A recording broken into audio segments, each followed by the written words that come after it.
One of the things that my motorcycle instructor said on the very first lesson was never get on a motorcycle when you've been drinking and never get on a motorcycle when you're in a bad mood.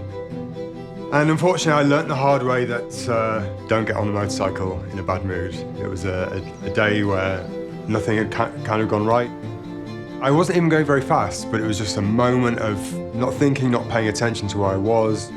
And before I knew it, the motorcycle was on top of me, and basically my leg was smashed from my knee down on my left leg, pretty much smashed to pieces. But then managed to put my leg back together.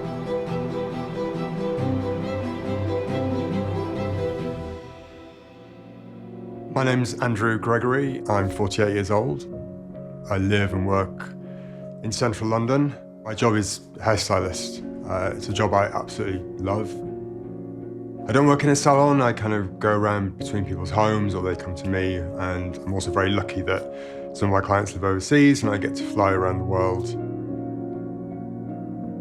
The other side of my life is pole dancing, which has become a total passion. I discovered pole about 5 years ago.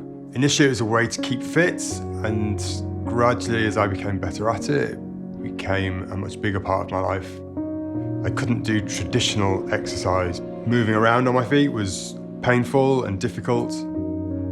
I thought that my leg would cause too much of a problem to try pole, even though I was fascinated to give it a go. Then one day a new teacher turned up at the studio who was teaching pole, and she had most of her arm missing. And I just suddenly thought, well, if she can do it with a missing arm, then I can definitely do it with a damaged leg. I gave it a go, and that was it. I was hooked immediately. The beauty with pole dancing was that once I was off the floor, I was kind of like in less pain.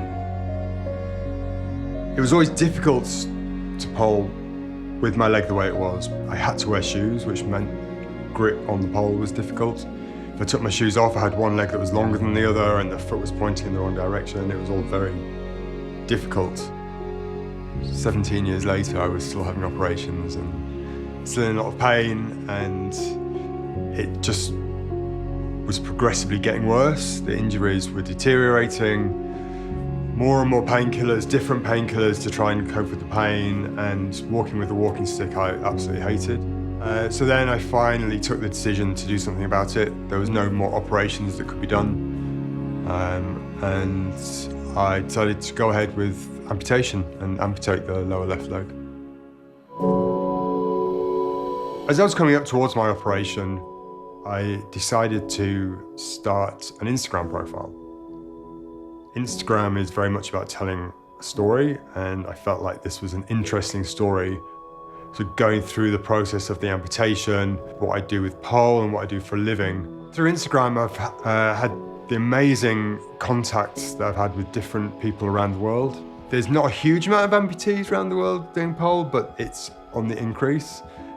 I chat at the moment to a girl in Australia who actually has a above the knee amputee, and she's doing pole, and she initially didn't want to post photographs or videos of herself doing it because she felt the leg was ugly. She felt like people wouldn't want to see what she was doing. It took a few months, but then suddenly this new profile appeared and she's posting videos of herself, and suddenly she's realized actually she's not ugly. She's incredible. She's absolutely incredible. And this is, I think, one of the great things about social media. A lot of people come to pole not liking the way they look. It definitely helped me feel much more at ease with the way that I look. Immediately after the operation, I used crutches. I didn't want to recover in a wheelchair. And my mindset was very much that I wanted to get back to life as quickly as possible. Weirdly, I was back in the pole studios 11 days after the amputation and started training pretty much straight away. I knew about pole competitions before my amputation, and specifically I'd learnt about the World Parapole competitions, which are part of the World Championships. So it was about a year after my amputation that I first entered the IPSF Parapole competition, and I qualified. So I went off to Canada in October, and took a gold medal, and also I was awarded Male Athlete of the Year, which is kind of awarded across parapole and regular pole competitions. It meant more to me receiving that than just getting the gold, because it was amongst all the competitors. I also set a world record score for a parapole competition, which is a bit of a problem now, because when I go back next year, obviously, I'm going to have to work to beat that record again. I decided that I wanted to do something more artistic, and there's another worldwide competition called Pole Theatre. This is against able-bodied polers, so I was on the same playing field as everybody else. It was definitely scary, even entering the competition initially, getting through the video entry stage. You don't know if the judges are seeing you through the same eyes as other people, or are they seeing you as like a gimmick? I was judged in exactly the same way as everybody else, and that's what I hoped. I wanted to be seen as a good pole dancer, not a good pole dancer who's an amputee. I just wanted to be seen the same as everybody else, and that's why it was important for me to compete against able-bodied polers. I started to work on my routine with one of my teachers. We were sort of playing around with moves that I could put in there. My teacher said to me, "Oh, why don't you do a backflip off the pole?" And I was like, well, I've got 1 foot. Why would I want to backflip off the pole and land on my 1 foot? But then I kind of realized, if I'm going to do this, then surprise people. But then the reality of training a backflip from 6 feet up in the air is quite daunting. And in fact, I found it incredibly scary to do it the first few times. It took a lot of encouragement. But the backflip at the end of the routine is definitely the bit that was the scariest for me.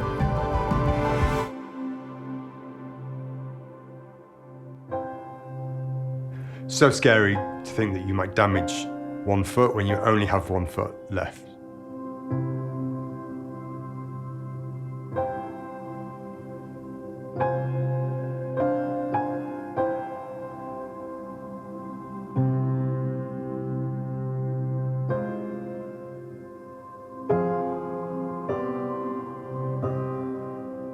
I get incredibly frustrated when I can't get a move. Sometimes I forget that, yeah, I'm an amputee and that something might not be possible, but my frustration is not always something I can hide either.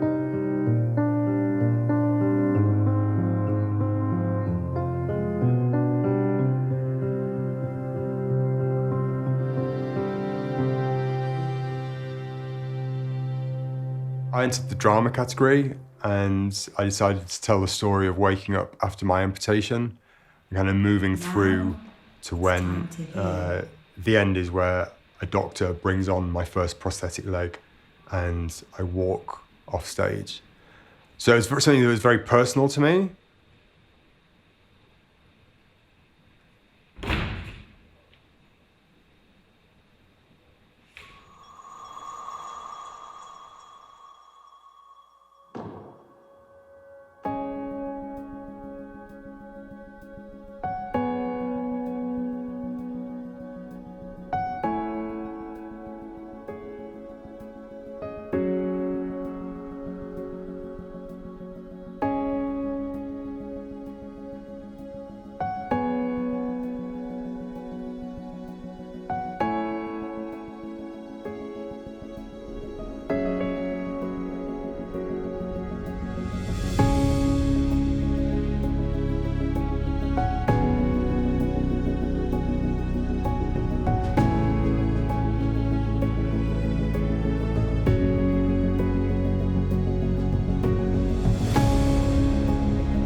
definitely felt more pressure in the pole theatre competition.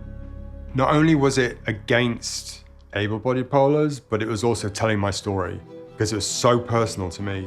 If I hadn't done it well, it would have been really disappointing to myself. And also, I only had one chance to tell that story. Advanced winner in the drama category.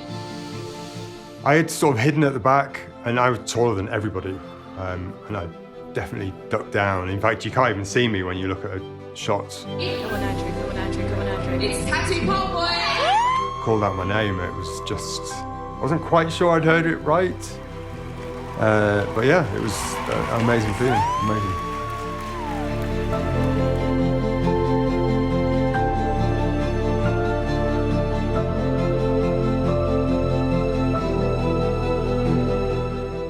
Pole is now recognised as an official sport. I would love for it to become an Olympic sport. It would change everybody's perception of it. They would see that the different disciplines are so different. It would make it a lot more acceptable. I think a lot more men would be drawn to it as well because they would see what it is that you can actually do.